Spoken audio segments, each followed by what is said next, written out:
Assalamualaikum warahmatullahi wabarakatuh.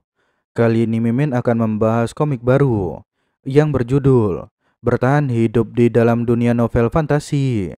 Cerita ini menceritakan kisah seorang pria yang bernama Seol Tap Yeong yang masuk ke dalam sebuah novel dan menjadi adik dari heroin utama. Dan bagi kalian yang baru saja bergabung dengan channel ini, jangan lupa like, komen, share, dan juga aktifkan lonceng notifikasinya. Dan tak perlu berlama-lama lagi, mari saja kita mulai ceritanya.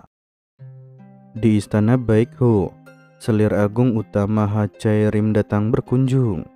Dia juga mengingatkan Deokbi jika festival Celestial Dragon yang akan dilaksanakan itu adalah kesempatan emas untuk meningkatkan otoritas keluarga. Dan karena harapan keluarga In Bongha sangat tinggi kepada wanita itu, Chaerim juga sekali lagi menegaskan jika wanita itu tidak boleh lengah sedikit pun.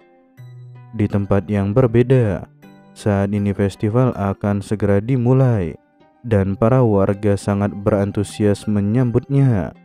Taep Yeong dan juga Yeonri, mereka juga menyaksikan festival dari tempat yang tinggi. Dan setelah menyelesaikan semua tugasnya di Istana Baikho, Yeonri mengajak Taep Yeong untuk berkeliling. Setelah keliling ke beberapa tempat, Taep Yeong menyadari bahwa tidak ada hal yang istimewa. Namun karena Deokbi yang terlibat dalam acara ini, pria itu pun jadi merasa sedikit gelisah. Namun nyatanya, Taep Yeong malah menikmati festival hingga sore hari.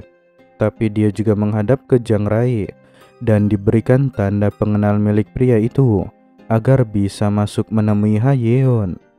Sesaat setelah itu, Taep Yeong melapor bahwa dia prajurit dari kediaman Istana Baekseon dan sebuah kehormatan bisa berdiri satu panggung bersama dengan Nona Hayeon. Namun Hayeon sangat senang ketika dia bertemu kembali dengan Taep Yeong. Namun karena harus menjaga sikapnya, akhirnya wanita itu bertindak sedikit dingin. Taep Yeong meminta maaf karena dia datang di saat Hayeon sedang bersiap. Dan karena dia juga telah melapor, pria itu pun memohon izin untuk segera meninggalkan ruangan. Akan tetapi, Hayeon pun langsung menghentikannya. Aku tidak memerintahkanmu untuk pergi, jadi kenapa kau menyimpulkannya seperti itu?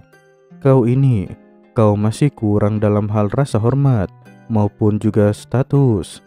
Dan setelah itu, Taep Yeong pun langsung meminta maaf atas kekurangannya. Namun dia menyadari jika Hayeon bersikap dingin seperti itu agar semua orang tidak curiga terhadap hubungan mereka. Dan lebih tepatnya, kedua orang ini bermain aman untuk menutupi perasaan Hayeon. Taep Yeong, saat di atas panggung, kau harus menggunakan pedang asli. Atau jangan-jangan kau juga ingin menolak perintahku? Kau kurang dalam hal tata krama. Dan dengan sikapmu yang seperti itu, bagaimana bisa kau masih bertahan di Istana Cheongdo? Atau mungkin ada alasan lain kenapa kau tidak ingin menggunakan pedang asli? Sebenarnya, kenangan saat saya melukai seseorang di masa kecil itu masih menjadi luka yang mendalam. Dan bahkan sampai sekarang, hal itu masih terasa sakit. Namun Hayeon merasa tidak enak karena membuat Taep Yeong mengingat luka lamanya. Dan dia jadi sangat kebingungan karena bersikap terlalu keras terhadap pria itu. Namun dia mengatakan bahwa akan memperbaiki sikap pria itu dan segera menyuruh Taep Yeong untuk meninggalkan ruangan. Dan sekarang cerita pun berganti di atas panggung. Namun sesaat setelahnya, Hayeon juga naik ke atas sana. Namun sebelum memulai sparring, dia juga menyampaikan beberapa kata dan menjelaskan bahwa akan menampilkan seni berpedangnya. Dan setelah semua hal formal terlewatkan, Wanita itu pun langsung menarik pedangnya. Taepyeong merasa terhormat karena dia akan menjadi lawan tanding dari Hayeon, dan dia juga menyiapkan dirinya. Sesaat setelah aba-aba diberikan, Taepyeong pun langsung mengambil langkah pertama dan menekan lawannya. Meski bisa mengatasi serangan dadakan, namun Hayeon juga memanfaatkan situasi dan segera menyerang balik. Namun kemampuan mereka sangat berbeda karena hanya dalam beberapa gerakan Taepyeong kembali menyudutkan lawannya. Akan tetapi, dupa yang diberikan oleh Deokbi sebelumnya tanpa sengaja terbuka karena benturan pedang. Hayeon sempat menghirupnya dan dia bergerak untuk menjaga jarak. Namun entah mengapa, wanita itu tidak sanggup menggenggam pedangnya dan mulai kehilangan keseimbangan. Taepyeong sangat khawatir dan segera memeriksa keadaan Hayeon. Namun anehnya, wajah wanita itu malah memerah dan memperlihatkan tatapan mata yang kosong. Namun di sekitar sana, Taepyeong mencium bau yang aneh yang berasal dari kantong yang terikat di gagang pedang. Taepyeong bertanya, apakah Hayeon masih bisa mendengar dan mengetahui siapa yang ada di hadapannya. Hayeon memberitahu bahwa dia bisa mendengar perkataan pria itu, dan dia tahu bahwa orang yang ada di hadapannya adalah Taepyeong yang berasal dari istana baik Seon. Namun Hayeon mengakui bahwa dirinya tidak pernah melupakan Taepyeong dan meminta untuk dipeluk oleh pria itu. Namun pria itu sangat panik. Di dalam hati dia bertanya-tanya, situasi gila macam apa lagi yang akan mengancam nyawanya. Tidak ingin situasi ini terus berlanjut, Taepyeong memberitahu jika Hayeon sedang menderita karena panas dan dirinya akan mengantarkan Nona Hayeon ke tenda. Namun untuk wanita itu, dia sama sekali tidak peduli dengan keadaan di sekitarnya dan meminta Taepyeong untuk memeluk dirinya. Hyundang menyadari adanya keanehan dan langsung mengambil tindakan.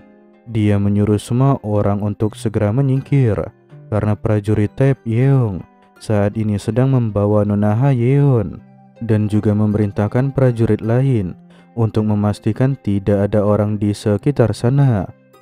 Hyundang menjelaskan kemungkinan nonanya terkena racun Anhua yang menyebabkan demam, atau racun Jiseong yang menyebabkan pikiran kacau, dan mungkin juga zat memabukkan Yowol Hyang.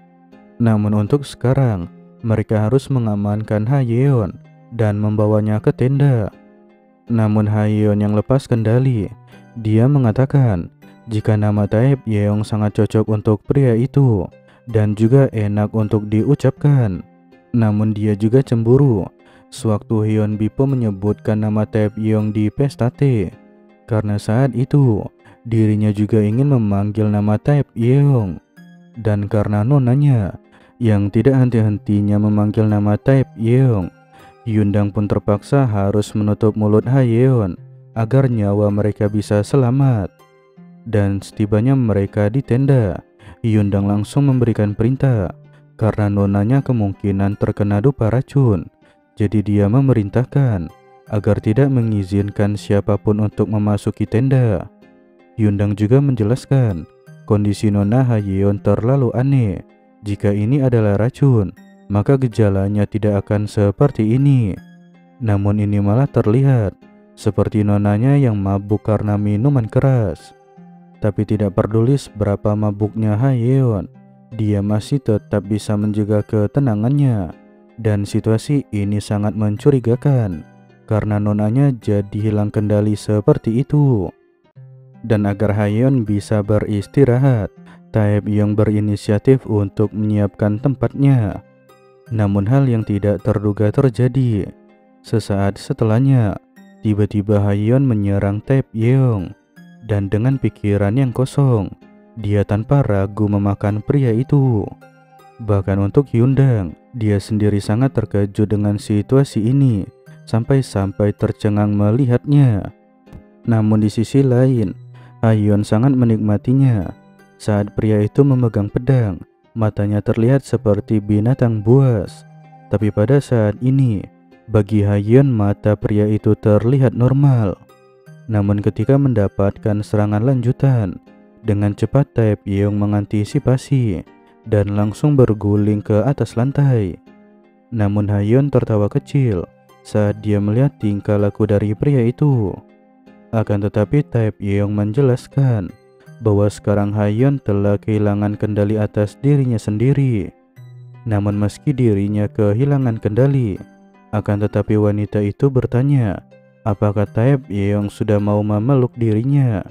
Atau jangan-jangan pria itu malah tidak menyukai dirinya.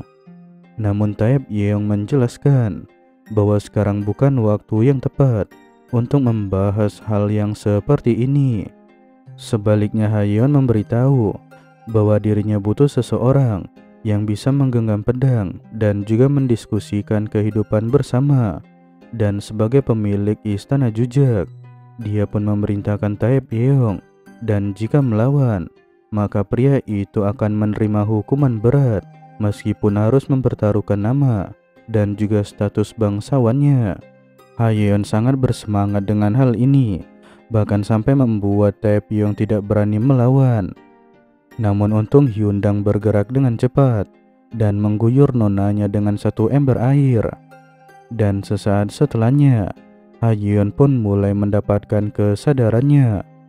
Dan untuk Taepyeong sendiri, akhirnya dia bisa lepas dari situasi yang akan mengancam nyawanya. Dan untuk sekarang, cerita pun lewat ke beberapa saat kemudian. Hyundang berjanji bahwa dia akan merahasiakan apa yang telah terjadi di dalam tenda. Namun dia mencurigai bahwa dalang dari semua kejadian ini yaitu Deokbiha dari istana Baekho. Karena kantong wangi atau dupa yang ada di gagang pedang nonanya itu adalah hadiah dari Deokbi. Akhirnya Taepyeong mendapat celah untuk menyerang Deokbi. Namun dia merasa ada yang janggal. Seorang penjahat yang dibutakan oleh kekuasaan dan rela melakukan segala perbuatan keji. Itulah Deokbi Howell yang dia lihat di Love Song of the Celestial Dragon. Mengingat perannya dalam cerita, dia mungkin adalah karakter yang akhirnya akan dikalahkan. Namun ada sesuatu yang janggal. Deokbi adalah pemilik istana Baekho, sebuah posisi dengan kekuasaan besar, bahkan di dalam istana Cheongdo. Saat itu Siolan belum menjadi Celestial Princess, dan bagaimana dia bisa menjatuhkannya? Aku belum membaca sampai sejauh itu, jadi aku tidak tahu prosesnya. Tapi perasaan gelisah ini memberitahuku bahwa ada sesuatu yang besar sedang terjadi.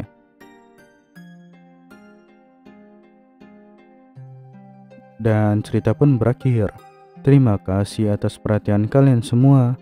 Wassalamualaikum warahmatullahi wabarakatuh.